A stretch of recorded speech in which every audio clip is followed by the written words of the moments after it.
Ito ang third video ko or continuation kung paano gumawa ng SAS para dun sa Reyna Elena. At tayo nga ay mag-uumpisa ng magdikit ng mga letrang ginupit natin. Sa pagdidikit, gumamit ako ng board o tabla para maiaspili ko yung magkabilang side ng ribbon. Ito ay para hindi gumalaw yung ribbon habang tayo ay nagdidikit. Gagalaw at gagalaw talaga yung ribbon dahil minsan hindi talaga maiiwasan na hindi didikit yung mga padikit sa ating mga daliri na nagiging dahilan para dumikit yung mga letra. At ayan, naidikit na nga natin ang ginupit nating Reyna. At isusunod nga natin ang pangalan na Elena. So yan po yung Reyna Elena na ginupit natin. Sa pagdidikit ng mga letra, tiyaking maayos na nalalagyan ng glue yung mga gilid ng letra para siguradong hindi ito natitikal o natitikla para sa paglalagay ng glitters, maayos itong madidikitan. At ayan, tapos na nga nating idikit ang Reyna Elena 1, 2, and 3. At ngayon, ang sunod naman nating ididikit ay ang pangalang Constantino. Sadyang napakahaba talaga ng pangalan na ito. Kahit sa pagugupit, naramdaman ko talaga na madami siya, mahaba talaga yung pangalan. At ito nga, ididikit natin siya sa ganitong paraan na parang naka-portrait. Kapag sinuot na ito ng lalaki or isinampay na sa kanyang leeg, patayo rin na mababasa yung pangalang Constantino. Kapag ganito na talaga kadami yung idinidikit kong letra, gumagamit na ako ng basahan para magamit ko, ipupunas ko yung mga daliri ko para hindi siya maging sticky. Dahil minsan yan ang nagiging dahilan para masira o mapunit yung letra. Lalo na kung ito ay manipis na papel, madaling masira. Tulad dito, napakanipis ng kartolina na ito na ginagamit ko, pero noon hindi ganito kaninipis yung mga nagagamit ko, makakapal talaga yung kartolina. At ito na nga, matatapos na tayong magdikit ng pangalang Constantino. Sa pagdidikit ng mga letra, observe natin yung mga pagitan ng letra. Lalo na yung mga ganitong style ng letra na hindi naman talaga siya tuwid na tuwid,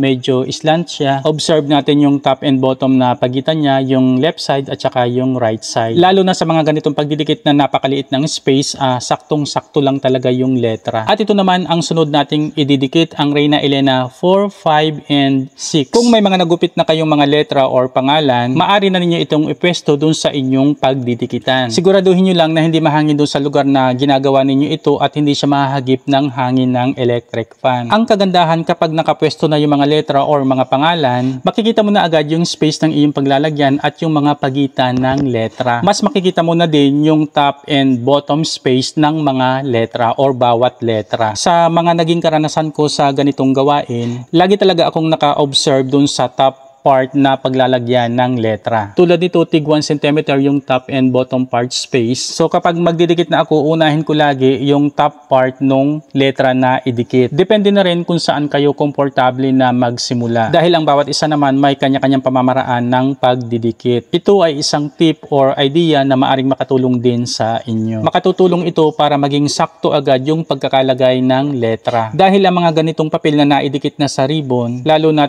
medyo mabilis tuyo, tapos nagkataon na tabingi or hiwit yung pagkakadikit, mahirap na siyang baguhin o tanggalin. Mabago mo man ito, mag-iiwan talaga ito ng mancha or magiging madungis na ito. At kapag nagkataon talaga na gusto mong maging malinis yung gawa, magpapalit ka talaga ng ribbon at magkakat ka ng panibago. Ang pinaka-the best talaga, pinaka-mainam sa paggagawa nito ay gumawa ng sukat. Magsukat talaga para sakto yung ginagawa. Tapos huwag talaga siyang mamadaliin. Okay lamang na mabagal yung paggawa or gumamit ka ng mahabang oras. Ang pinakamahalaga ay magagawa mo ito ng maayos at hindi ka mag-uulit. At ayan na nga, tapos na natin gawin yung Reyna Elena 4, 5, and 6. At ngayon ay babalik tayo dito sa Reyna Elena 1. Lalagyan natin siya ng taong 2023 kung saan siya ang pinakatampok sa pagdiriwang na ito. At ganun din si Constantino, nilagyan ko yan ng taong 2023 doon sa kabilang side. Si Reyna Elena 1 at si Constantino, sila talaga ang magka-partner. At ngayon tapos na nga natin siyang gawin. Ang sunod naman natin gagawin ay ang paggawa ng 5 escort. Word na escort lang ang gagawin natin para sa kanilang pagkakakilanlan. So dahil ito ay para sa mga lalaki, ididikit natin ito sa ganitong paraan. Patayo ang pagkakadikit ng mga letra o nakaportrait yung ribbon. Katulad ng paraan kung paano natin idinikit yung pangalang Constantino. At ayan, tapos ko na ngang maidikit ang mga kinat ko na escort. Halos pare-pareho lang yung space o pagkakadikit. At ngayon, ang sunod naman natin gagawin, lahat ng letra na mga idinikit natin ay lalagyan lalagyan naman natin ng glitters. So ito nga, nilalagyan na natin ng glitters, binubudburan na natin ng glitters. Kapag maglalagay kayo ng glitters, iilaliman talaga ninyo ng papel ang ribbon. Para kapag nagbubudbud na kayo ng glitters or naglalagay ng glitters, yung ibang mga glitters na tumatapon ay mapupunta dun sa papel. Bakit nga ba papel ang ginagamit na pang ilalim? Kapag tinanggal mo na yung dinikitan mo ng glitters, ang mga glitters na natatapon ay mapupunta sa papel. Madaling tupiin ang papel. Nakatutulong ito para mas mabilis na mailagay o maibalik ang mga glitters dun sa lalagyan. At ayan, lahat nga ay nilagyan ko na ng glitters. At ayan, tapos na nga akong maglagay ng glitters. Ito ay binubuo ng 12 pirasong sash. Ang unang 6 ay para sa Reyna Elena 1, 2, 3, 4, 5, and 6. At ang pangalawang 6 ay para naman sa mga escort. At ayan, patutuyuin ko na nga siya sa pamamagitan naman ng hangin ng electric fan. Mahina lamang yung hangin na gagamitin dito para hindi siya tumapon. Inipit ko na rin ng mabibigat na bagay yung alam kong nadadala ng hangin. At kapag natuyo na nga yan, lalagyan ko pa yan ng border o lace sa bawat panabi. Sana po ay nakatulong ang mga simpleng idea na ito. Maraming salamat pong muli sa inyong panonood.